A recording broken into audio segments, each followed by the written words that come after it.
Hi, everyone. Dr. Elizabeth Bonet here. Dr. Liz, welcome to the Hypnotize Me podcast. Before we jump in, please note that the podcast is not mental health treatment, nor should it replace mental health treatment. If you need psychotherapy or hypnotherapy, please seek treatment from a trained professional.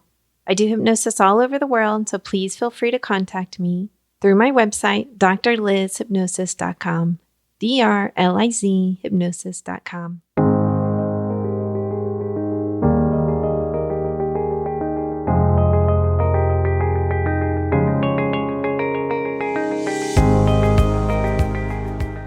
Hi everyone, Dr. Liz here. I do want to announce that the 2021 survey is open. So I would love to hear from you. It takes like 1 to 2 minutes. They send you like statistics like how long it takes people to take your survey, that type of thing. So we're talking 1 to 2 minutes. And I would absolutely love to know who is listening. I run one of these every couple of years, so that I can make sure that I am tailoring my content to what my audience wants to listen to and wants to hear and learn about.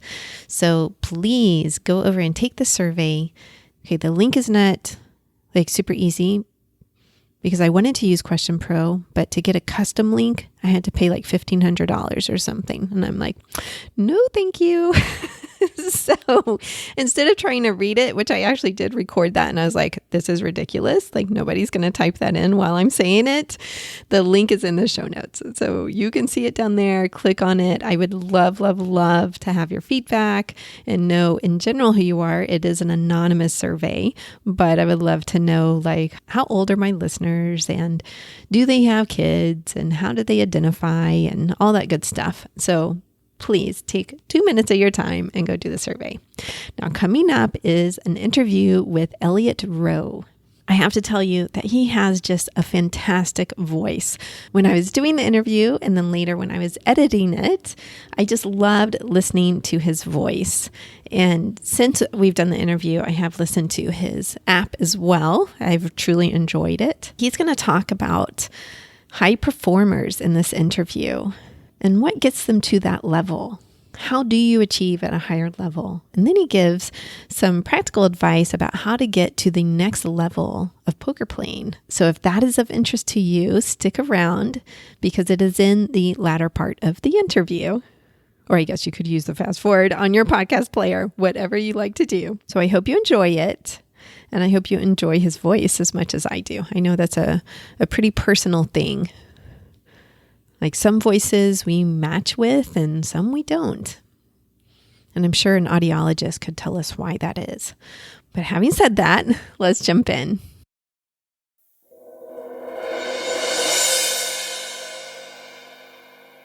Hi, Elliot. Welcome to the Hypnotize Me podcast. Thank you so much for having me on the show. Absolutely. I'm so excited about our conversation today. I know that you are a specialist in hypnosis for high performance. So I wanted to know how you got started doing that. A series of very fortunate events is how it happened. So I'd qualified as a hypnotherapist and it was considering it a side career. Something for fun as a hobby, and I'd started working. I was doing all the normal things hypnotherapists do, help people with lose weight, fears, phobias, things like that. And I'd started working with a few just amateur golfers to improve their score. And I'd seen some significant changes. And I was talking to a friend about it, and she mentioned, she worked in the poker industry and was saying that, hey, well, if you can help golfers with stress when they're putting, how about helping poker players with stress from final tables for millions of dollars? Yes. So made a lot of sense. That sounds awesome. Yes. So then I sort of managed to break into the poker market. This is about a decade ago, and had extraordinary success. I was very fortunate. My clients in poker have won over $100 million. A lot of the sort of the big stories over that decade, the client was working with me. So people who went sort of from nothing to going on a big streak of winning large tournaments, things like that. So I got quite a lot of vision from that. A lot of people noticed me. And with professional poker, there's also the reality that in the high stakes games, there are professional poker players, and then there are businessmen and there are stockbrokers and there are professional athletes. And Mm-hmm. because of that, my name was getting told to guys on Wall Street and CEOs of companies. And I started working with UFC fighters and Olympians. And everything sort of spread there. And it sort of meant that I was never doing any of the more traditional hypnotherapy, the quit smoking and things like that. Everything became high performance. And it's really been this evolution over a decade of this sort of work. Fantastic. Fantastic. I'm married to a poker player. Oh, crikey. Amateur. Okay. And a golfer. He's like golf obsessed. Yeah, I'm quite happy being a golf widow because I'm such an introvert. It gives me like plenty Bit of of time to space. myself. Yes. But when your email came across my desk, I was like, absolutely, I want to interview him. Right? So what do you think that these high stakes poker player, that becomes really a profession, right? And these very high performance people, what do you feel like they have in common that they struggle with that you help them with?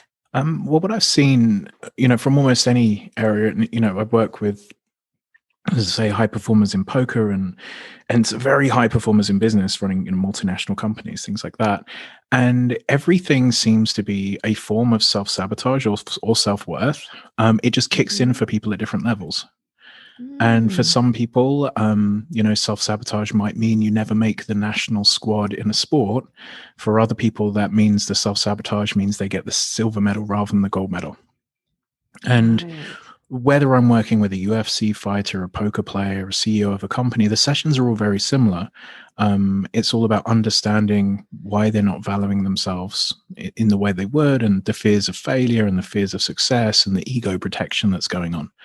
But it's a theme, I don't think just through high performers. They've just been fortunate enough that they were able to go further along before it hit. But just in humans in general, I think these are the themes that hold everyone back. Absolutely. I mean, that's a lot of my work that I do. And I consider myself like a deep healing specialist. And that is typically what we're working on is self-worth, and often how that translates to some self-sabotage. Absolutely. And how do they value themselves, and how do they change the belief into one that they matter and they're worth this, and they can do whatever they set out to do. So that is really interesting that you see that as the common theme, really. Yeah, and as I say, I think it's just a human theme. And, we've all just got our caps at different levels. Mm-hmm. Yeah. Yeah. So do you find that high performance people also have like some common traits that get them to that level? You're saying like it kicks in at different levels for people, but they must have some traits already, right? To even get them to that level. Certainly. I mean, obviously hard work is important, especially in the sorts of fields that I'm working in. So no one's just lucky and becomes world class. So we see the hard work, but also another trait that seems to be strong in the very highest performers. So not necessarily just, professional athletes or professional poker players or sort of mid-level businesses, but in the very highest levels, they seem to be very open to questioning whether they're right or wrong. And then also if they see someone competition, not necessarily disregarding what the competition is doing and seeing what they can learn from the competition. And that's certainly something that I see with people who are doing well, but sort of aren't really, really world class. Oftentimes ego's there. And when they see a competitor doing something different, they're very quick to criticize the different behavior rather than question, why is my competitor doing this? What are they getting from this? And that's definitely a trait that I've seen repeat itself over a large number of the people who are the best in the world at different things.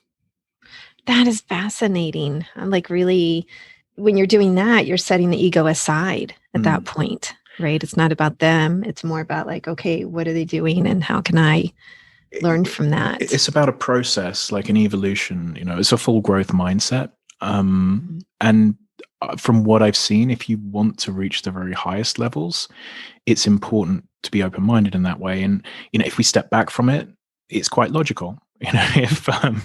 If people who are in competition with you are doing something slightly different, rather than disregard, question, and more likely than not, you'll pick up some things that are useful along the way. And as I say, it's been an interesting theme for me to notice. Absolutely. Yeah. How have you applied that to your own life and business? I mean, in terms of even just with hypnotherapy, I train some hypnotherapists, and I'll bring in hypnotherapists to give talks who have a different view on hypnotherapy to me. Hmm. So rather than me just, preaching the people I'm Yeah. training, I'll bring on people who have a different idea of how this works and why this works, because oftentimes, something's working for everyone if they're in the business and they're successful. True. Very So there's true. always something to learn, and I don't believe that in the work we're doing there's really a right and a wrong. I see it as more of an art form. So Hmm. it's like, what's the correct way of painting a picture? Hmm. So yeah, that's how I've applied this in my own life, is that, I'll pay people to give talks, and who I don't necessarily, my gut instinct isn't the same as theirs on the subject, but it's allowing me to grow in my own professional development. Yeah, absolutely. That is interesting. And I have found from doing some mentoring myself of people newer to the field, I won't necessarily say younger because they're not But often newer, younger in yeah. age. It's more like when they discover hypnosis and they get started doing it. But I'll see an evolution around how they work and what they do and what they try. That's really interesting. And I see that in myself as well of there's so many resources out there. I mean, even books, right? Books, Mm. people, all this stuff of different ways that they work. And sometimes I'll try something that's not a really good fit for me, and other times I will, and it's a great fit. And it's like, wow, that felt good, and it worked for the client, and so that's a win overall, right? Oh, completely. And it's just adding something else to the toolbox. I mean, if you learn something, even if it never really gets used, it is still adding capacity for a client who might turn up in 5 years from now. Yes, yeah. Sometimes things will come back to me too, just for the moment, of like, "Oh, I remember that," and it's useful right in this moment, right? When you didn't necessarily plan that. Absolutely. So why do you think that high performers, are turning to this particular art form? I agree with you, it's an art form, it's not, particularly when you're working with people one-on-one. I know the way I work, it's very custom. Mm. So it is like creating a canvas that you're working from and making sure that you're helping the person in front of you, not just a person in the book that you read about, right? And you think you should do this. So why do you think that the high performers turn to hypnosis, let's say, versus something else? Or maybe they're turning to a lot of stuff, but why do you think they turn to you to do that? In terms of working with me personally, almost every client I've had has been word of mouth. And Mm. it's because of the success they've seen in one of their friends. Ah, got So it. it's not that they're actually looking for they're not searching hypnotherapist on Google. Uh-huh. They're literally reaching out to me and saying, "Hey, you started working with my friend. I've seen how his life has changed. I don't really know what you do, but I want to work with you, or I want to hear more about it." Oh, So it's fantastic. never really been a selling hypnotherapy. It's been much more of a sort of organic growth, of Mhm. just client testimonials. And as I said, I was so fortunate in terms of, different things that have happened with, I had people win UFC championships, people break world records in sports, crazy things in the poker market, crazy things in the stock market. Mhm. And because of these big stories, it creates excitement. And also, that gets past the trust issue. Because if someone has actually seen changes in someone that they're close to, they're Mhm. much more willing to try something like hypnotherapy. Whereas if they just see an advert on Facebook, certainly the sort of high performers that I'm talking about, I would think it'd be very, very unlikely that they would reach out. Oh, yeah, got it. Got it. That is really interesting because, yeah, they basically have a friend, a colleague, someone they know, a testimonial sitting right in front of them versus like, an advertisement that'll often use that to sell. That is really interesting. And how long have you been doing it? About 10 years. About 10 years. Okay. Yeah, so I think it was That's good. qualified in 2010. So 11 years. 11 years. yeah. There's my maths. So 11 years. Excellent. And you have your own podcast, is that correct? Yeah. So I have a couple of podcasts. Have Prime Mind podcast, which is different high performers in different areas. Mm-hmm. And then I have a poker specific one called the Mindset Advantage podcast, which is we bring on different poker players to talk about mindset and how it impacts their game and their profits. Oh my gosh, I'm telling my husband about that one. I didn't know about that one. We got 150 episodes for him, so you might lose your husband a little bit longer. Well, that's okay. I use it myself. I took up golf when I met him a couple of years ago. Oh, wonderful. Yeah, and I decided at one point my best chance of being a good golfer was to work on my short game because I'm like 51 and I'm like, all right, I'm not going to drive way down the green, right? It's not going to happen at my age, but I'll listen to it myself. So I go out and I often will putt. So you have the Pride Mind podcast, and then you have the Mindset Advantage. Do you also have an app? Yeah, so I have Prime Mind app, which is a hypnotherapy app. Okay. So that one you can download for free, and I think you get about 40 audios. And then if you join, I think there are 300 hypnosis audios. Wow. So that has, sleep, a lot of stuff for performance there. So before specific sports, before sales calls, before going on a date, to start your day effectively, to finish your day effectively. Obviously the idea of primed mind, you're priming yourself for something. Mm-hmm. So rather than sort of more generic meditation, it is hypnotherapy, and all the tracks have a specific purpose. Fantastic. And did you record all of those? Yeah. Wow. Lots of recording. Yeah, I was going to say, how long did that take you? That's a lot. It was a lot. Yeah, it was a lot of work. But it's over a number of years. I think we launched in 2017. So it wasn't all done in one go. Okay. And then we just add more and more content as the years go on. Mm-hmm. Has that been a fun process for you? It's been really enjoyable. What's nice is being able to share the message with obviously a much larger audience than it's possible to do on a one-to-one basis. And, we did things like we released a number of things over COVID for free. Mm-hmm. And we've got a study section, helping kids with exam stress. And that section's just always free. So It just feels like something where we can give back and, help people understand that these modalities can be really powerful. And it's literally, almost everyone has a smartphone. Mm-hmm. So they can access it. A lot of the stuff they can access for free that we feel will help them. And then if they want to do more, as I say, there's paid options, but it just feels good to be giving something back. Yeah, that's fantastic. Absolutely. I feel that way about my podcast, but an app absolutely can reach a much broader audience. And I have a 15-year-old and a 19-year-old. And the 19-year-old will listen to some podcasts, but not really the 15-year-old. She's not really into that, but she's certainly into like an app that would help her do some of the things that she needs to do, like task prep and reduce anxiety and all kinds of stuff. So that's fantastic. But get her to download it. It's free. Absolutely, I will. She asked me the other day for a CBT therapist, a cognitive behavior therapist. And I'm like, sure, we can find you a CBT therapist, right? Yeah. So she does her own little research and decides what she needs these days, which is good. Yeah. So I want to ask you more specifically about poker and what you see some of the big roadblocks in poker being along the way. Like, how does someone jump from, let's say, one level to the next? So poker's incredibly broad. So there's live poker, there's online, there's different variants of the game.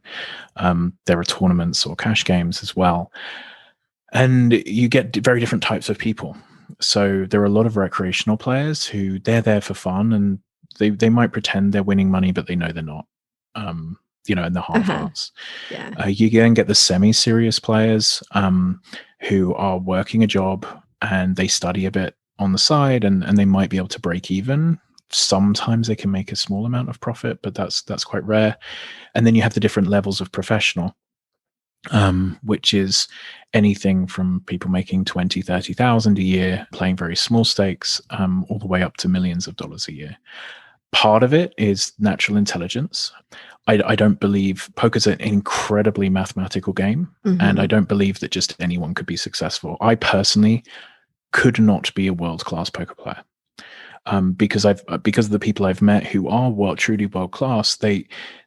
They're very similar. I've worked with like chess grandmasters as well. It's the same level of intelligence. Got it. And I'm aware that that's not the level I'm at. So for people to be truly world class, they have to have that level of, they chose to do maths at university because it interested them. That, is that sort of mind. I finally feel validated in this moment, I'm going to tell you. Oh, really? Yes. Because I have been told several times in my life that I should play poker. And I'm always like, no, I cannot do that kind of math in my head. You got to do a lot of math, a lot of tracking, all that kind of stuff. I'm like, no, I can't do that in my head. So yeah, I'm feeling really good right now. You're safe. I'm intelligent in a different way, but I am not intelligent when it comes to math. I told myself that too. It's something else. I've got something else. Right. But yeah, I mean, but it is, it's maths heavy if you want to be world class. I mean, it doesn't have to be, if you're playing for fun at a local place, like you don't have to be like that. But if we're talking about what sets people apart, that's very significant. Controlling the gambling urges is extraordinarily important. So people jumping up into stakes that they're not really qualified to play, with a bankroll that they can't afford to play in those stakes. Poker's high variance. It's not like chess. The best player doesn't always win. You can play in a game, and if you've only got 2 buy-ins for that game, it's very likely you're going to lose all of your money. And a lot of players fall into those traps where they gamble too heavily. They start chasing their losses. And that's where a lot of my work has come in, helping poker players sort of resolve those issues. And then there's the fear of failure, like I said, the fear of success, the putting yourself in the opportunities to win, and also the level of study. The professionals I work with, they're doing, in most cases, somewhere between 10 and 20 hours a week of study around the game. Wow. And that will be for like 10, 20 years of that. Wow. And a lot of people, be like, oh, I'm going to go and play poker against the professionals. They're not aware of the level of work that's being done behind the scenes, and they think it's natural talent. But this is a profession now, and there's millions of dollars on the line. You have highly intelligent people working very hard to have a substantial edge. So yeah, if you are really good at maths and you love the game of poker and you're willing to put in that effort, you can make an extraordinary income. But all of those pieces of the puzzle need to be there, or you'll probably break even or lose money. Yeah. Okay, that totally makes sense to me. That's fascinating. And I did have a question. Do you ever have people think, not think, they have a fear or worry that this is going to mess up my game, like hypnosis is going to mess up my game? Maybe very, very early on. But the level of public success by a number of the most respected players in the world removes that conversation. Okay. So, if you've got literally a large number of the people, like I said, who've had the most success over the last decade have been personal clients of mine and have spoken about it. So an argument of, I don't believe the best players in the world, I think this is going to be bad for me. I mean, those people, I guess, would probably just never reach out. They probably just wouldn't reach out to me. So there's probably people who believe that, but that they're not going to end up getting on a call with me to find out, because it just wouldn't make sense. But because of it's the testimonials have been everything for me through my career. All right. Fascinating. I love it. We're coming close to the end of our time here. Can you please tell people how to contact you and how to find your wonderful offerings, your app and your podcasts? Yeah. So my website's elliotroe.com. There's also the app's website is primedmind.com, and the podcasts are on there. And as I say, the best thing, if you want to listen to more of my work, really the Prime Mind app is the best, because as I say, there's a ton of free content. So I would download that on your iPhone. It's on iPhone or Google Play, and check that one out. Okay, fantastic. I'm sending that one over to both of my daughters today after our interview. So thank you so much for being on the podcast. Thanks for having me on.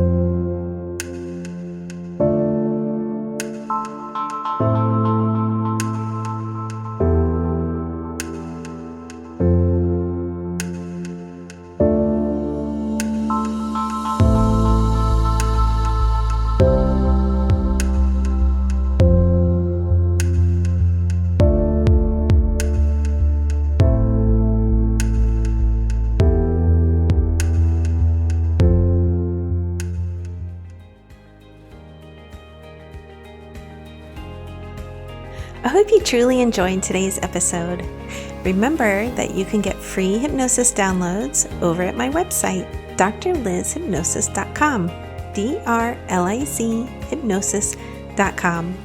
I work all over the world doing hypnosis. So if you're interested in working with me, please schedule a free consultation over at my website, and we'll see what your goals are and if I can be of service to you in helping you reach them. Finally, if you liked today's episode, please subscribe to the podcast or tell a friend. That way, more and more people learn about the power of hypnosis. All right, everyone, have a wonderful week. Peace.